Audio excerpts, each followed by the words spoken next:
restoration work can be done in the age of artificial intelligence. The rate of advancement of artificial intelligence is phenomenal, and it is already beginning to displace humans from the workforce. Everything seems to be back to normal with the current GEM content.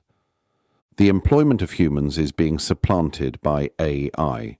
Currently, we are seeing the revolution of artificial intelligence, starting with writers. This revolution has begun to displace other professionals, including some CEOs.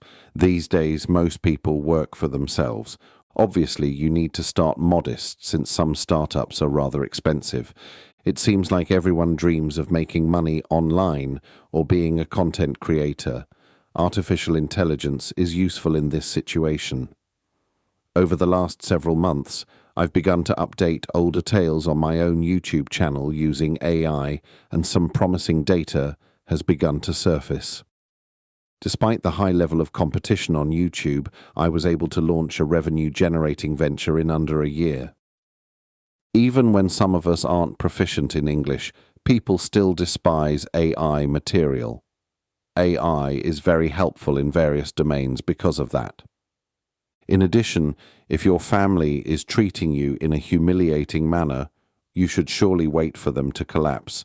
Due to the fact that my company has begun to generate revenue, I have every intention of charging them twice as much for my experience if they ask me to provide it.